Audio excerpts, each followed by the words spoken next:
بالله من الشيطان الرجيم بسم الله الرحمن الرحيم يا أيها الذين آمنوا اتقوا الله حق تقاته ولا تموتن إلا وأنتم مسلمون يا أيها الناس اتقوا ربكم الذي خلقكم من نفس واحدة وخلق منها زوجها وبث منهما رجالا كثيرا ونساء واتقوا الله الذي تساءلون به والأرحام إن الله كان عليكم رقيبا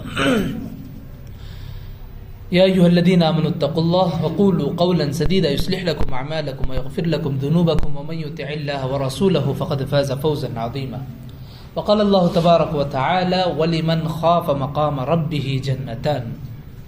معزز نوجوانان اسلام، اللہ رب العالمین کا بے پایا شکر، اس کا احسان ہے جس نے ہمیں دین اسلام عطا فرمائی، جس نے ہمیں دین اسلام کے ذریعے سے ہمارے عقائد کی اصلاح ہوئی، دین اسلام کے ذریعے سے ہمارے عبادات میں سدھار ہوئی، دین اسلام کی نقطۂ نظر سے ہمارے اعمال اور معاملات میں جو ہے سدھار پیدا ہوا۔ دیکھو، جس طریقے سے ظاہری اعمال ہوتے ہیں، ظاہری عبادات ہوتے ہیں، اسی طریقے سے کچھ باطنی عبادات ایسے ہوتے ہیں جو بندے کو کرنا چاہیے، جس کی بہت ساری فضیلتیں آئی ہیں۔ بے شمار باطنی عبادات ہیں۔ باطنی بولتے ہیں ایسی عبادتیں جو نظر نہیں آتی۔ ظاہری عبادت، ظاہر سے تو ظاہر بات ہے، کوئی نماز پڑھ رہا ہے، نظر آتا ہے نماز پڑھ رہا ہے، لیکن بعض باطنی عبادت ایسی ہے جو واقعی نظروں سے جو ہے اوجھل ہوتی ہے۔ بعض ایسی عبادتیں ہوتی ہیں جو قابل طور پر نظر نہیں آتی، جیسے اللہ پر بھروسہ ہے، اللہ سے ڈر ہے، اللہ پہ یقین ہے، اللہ کی ذات سے امید ہے۔ اس طریقے سے بے شمار ایسی عبادتیں ہیں جس کو ایک بندہ مومن سر انجام دیتا ہے، اس پر بھی اسے نیکی ملتی ہے اور اس پر بھی بہت ساری فضیلتیں آئی ہیں۔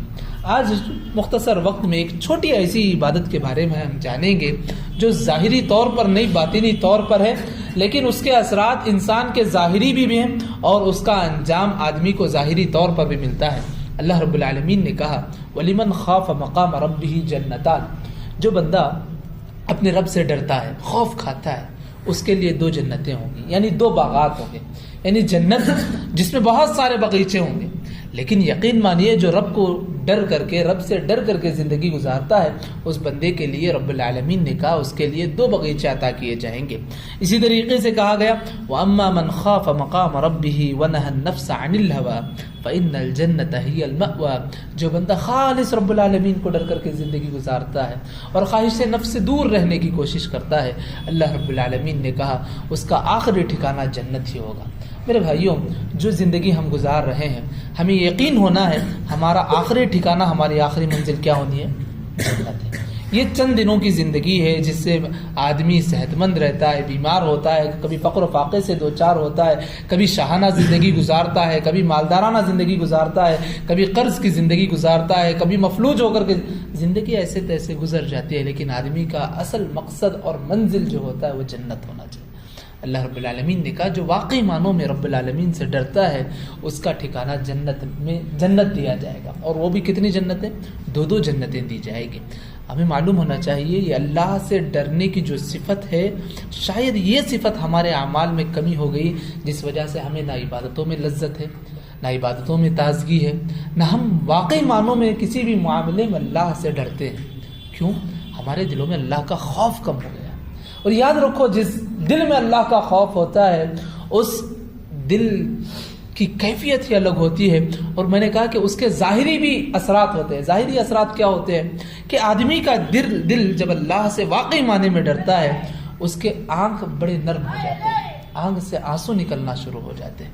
اور آپ کو بتا دوں، خشیت الہی یعنی اللہ سے ڈر کر کے جو آنکھ سے آنسو نکل آتے ہیں، اتنی فضیلتیں ہیں۔ دیکھو آج کے دور میں گناہ بہت ہوتے ہیں، گناہوں میں سب سے زیادہ جو گناہ ہوتے ہیں آنکھ کے گناہ۔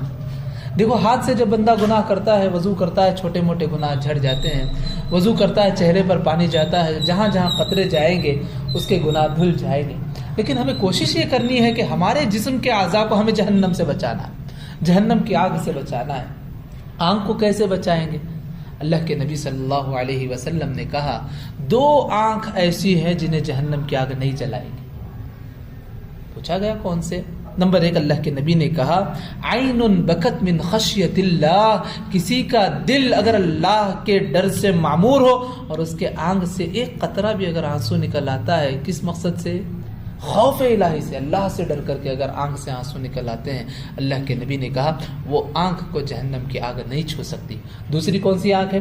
دوسری آنکھ کے بارے میں اللہ کے نبی نے کہا وہ آنکھ جو ہے پہرا دیتی ہے، پہرا دیتی ہے، جو مسلم حکومت ہوتی ہے اس کی حفاظت کے لیے کمانڈری طور پر جو ہے جو لوگ مقرر ہوتے ہیں، اللہ کے نبی نے کہا وہ آنکھ کو بھی جو ہے رب العالمین جہنم کی آگ سے بچا کر کے رکھے گا۔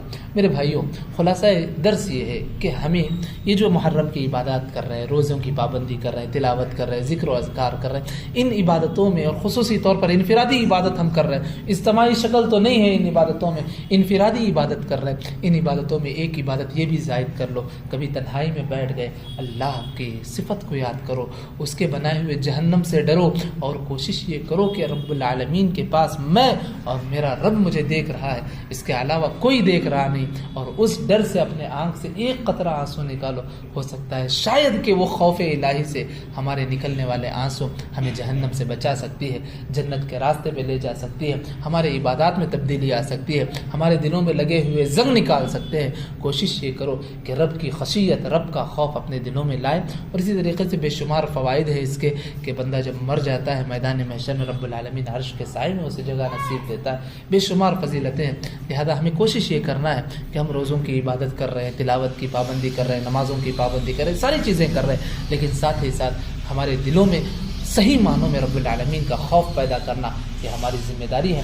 رب العالمین ہمیں صحیح معنوں میں رب پر ایمان لانے کی توفیق نصیب فرمائے، رب کی ذات پر، رب کی صفات پر، رب کے احکامات پر چلنے کی ہمیں توفیق نصیب فرمائے۔ رب العالمین کی ذات سے ہمیں امید، رب العالمین کی ذات پر توکل، اور رب العالمین کی ذات سے واقعی معنوں میں خشیت اور خوف کے ساتھ زندگی گزارنے کی ہمیں توفیق نصیب فرمائے۔ آمین یا رب العالمین۔ سبحانك اللهم وبحمدك أشهد أن لا إله إلا أنت أستغفرك وأتوب إليك۔